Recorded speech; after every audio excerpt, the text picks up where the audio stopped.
अगर मैं बनता हूँ जिस दिन, अगर चुनाव जीतता हूँ 4 जून को, तो 5 जून को मैं मीडिया के सामने बोलूँगा कि इतने दिन से इतने दिन के अंदर में सिसवन ढाला बन जाएगा, तब हमको अच्छा लगेगा। क्योंकि सर सिवान में सर क्या कुछ होने वाला है? सबसे पहले बहुत बहुत स्वागत है सर। जी नमस्कार सर, सिवान में क्या होगा अब की बार, क्या लग रहा है? देखिए, अगर सिवान में बदलाव आएगा जी, तो सिवान में बदलाव अगर कुर्सी पे आएगा तो ज़मीन पे दिखेगा, ज़मीन पे भी बदलाव दिखेगा, और ज़मीन पे बदलाव होना भी चाहिए। आज की डेट में सिवान हमेशा नेता के द्वारा ठगा गया है, सिवान की जनता हमेशा नेता के द्वारा ठगी गई है। हम चाहते हैं कि इस बार नेता को जनता ठग दे, तब कहीं ना कहीं सिंबल बेचने वाले और ख़रीदने वाले को समझ में आएगा कि नहीं, अच्छे लीडर को मौका मिलना चाहिए, अच्छे समाज सेवी को मौका मिलना चाहिए, जो ज़मीन पर आके लोगों के बीच रह के जो काम करता हो उसको मौका मिलना चाहिए।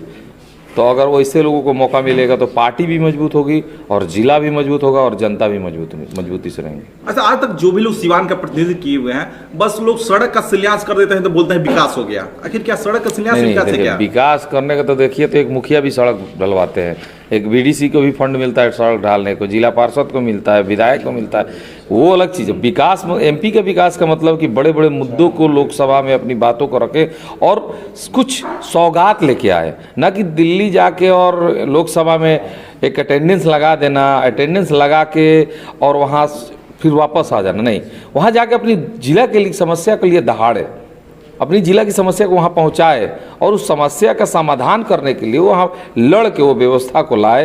ये एमपी का काम होता है, ना कि एमपी का काम होता है कि भाई रोड नाला भी बनाना जरूरी है, लेकिन उससे ज़रूरी है सिवान के लिए बड़ा सा कोई कार्य। जैसे मेरा सपना है कि सिवान को एक महाविद्यालय होना चाहिए, महाविद्यालय नहीं है, इसलिए यहाँ बच्चे ग्रेजुएट 7 साल 9 साल 8 साल में होते हैं। छपरा यूनिवर्सिटी से अफिलेटेड है।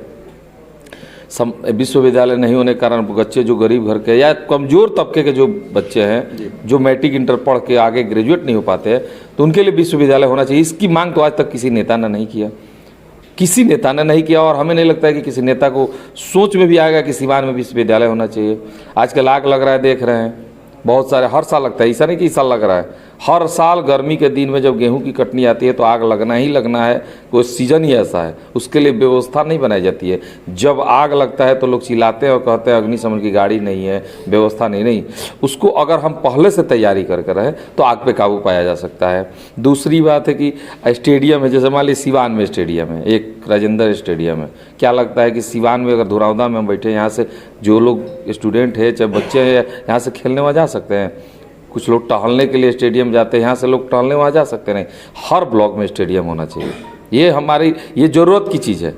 बहुत बड़ा प्रोजेक्ट नहीं है, एक एमपी चाहे तो हो सकता है, लेकिन नहीं चाहता है क्योंकि उस पर उसकी दिमाग ही नहीं जाती है। जब वो कुर्सी मिलता है उससे पहले बहुत सारी बातें करता है, जुमलेबाजी करता है, हम ये करेंगे वो करेंगे। हर नेता का यही सब बोल, हर नेता का यही बोल है, लेकिन करने वाला जो करने वाला है, जैसे मान लीजिए स्टेडियम बनाने वाला कोई अगर होता तो एक नहीं बना के 14 बना। हाँ, मेरा एक बहुत बड़ा सपना है, मैं जब बहुत पहले पढ़ता था उस समय एक बजट आया था, ये जो माझी से रेल लाइन जा रहा है आपको लार, माझी में स्टेशन होगा, फिर रघुनाथपुर में स्टेशन होगा, फिर दरौली में स्टेशन होगा, उसके बाद सोहागरा होते हुए लार चला जाएगा। एक बात बताइए, छोटे छोटे हाल्ट होंगे तो वहाँ मार्केटिंग करने के लिए दुकानें, गाड़ी घोड़ा का व्यवस्था होगा, एक आवागमन का साधन आसान हो जाएगा। जो लोग बस के भाड़े से जो नहीं जा पाते वो ट्रेन से आसानी से जल्दी सफ़र कर लेंगे। वो प्रोजेक्ट पास हो चुका था, कमीशन खोरी के चलते वो प्रोजेक्ट रुक गया।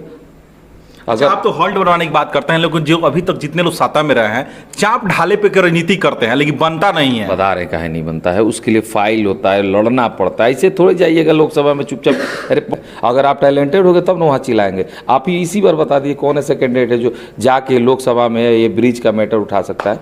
यहाँ पे तो सब लोग उठाएगा, यहाँ पे सब लोग उठाएगा, तो मीडिया के सामने भी आना नहीं चाह रहे हैं। वही बात तो कह रहे हैं, यहाँ पे तो सब लोग चिल्लाएगा कि हम बनवाएंगे हम बनवाएंगे, लेकिन कभी ये सोचा है कि हम बनवाएंगे कि वो एमपी के कुर्सी पर बैठने वाला आदमी न जाके बनवाएगा? वो वहाँ जाके बोल पाता है कि नहीं, ये जरूरी है। ये जरूरी है कि वो वहाँ जाके लड़ाई लड़ के ये सौगात लाना चाहता है, और लाने के लिए उसके पास जिजीविसा हो या टैलेंट है कि नहीं। लेकिन सिर्फ कहने के लिए है ना मुद्दा एक। हमने कभी नहीं बोला, आज तक कभी नहीं बोला कि हम सिसवन ढाला बनवाएंगे या कचौड़ी ढाला। क्यों? ये मुद्दा एक एज इलेक्शन का मुद्दा है, को मैं भी बोलूँगा तो मैं भी जुमलेबाजी महसूस करूँगा, इसलिए मैं नहीं बोलता उस मुद्दे पे। लेकिन मुद्दे बहुत सारे हैं, नदी की स्थिति इतनी खराब है, इतनी दयनीय है। उसी नदी में हम लोग, बगल में घर था मेरा, हम लोग उसमें नहाते थे, उस पानी से दाल गलता था।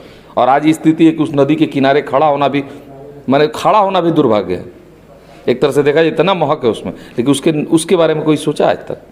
नदियाँ तो सबके, नदी बीचों बीच गया है शहर के, हर नेता गुजरता होगा एक बार उस रोड से, हर नेता, लेकिन कभी किसी का निगाह नहीं। मेरा हर वक्त निगाह, मैं कभी भी गुजरता हूँ उस नदी को देख के मुझे पुराना अतीत याद आता है। और उस बात से यही सोचता हूँ कि ऐसे नेता का होने ना होने से क्या फ़ायदा, जब सिवान की व्यवस्था ऐसी है। नेता का मतलब कि जनता के बीच रहे, जनता की समस्याओं का निदान करे, जनता की क्या डिमांड है उसके बारे में चर्चा करे।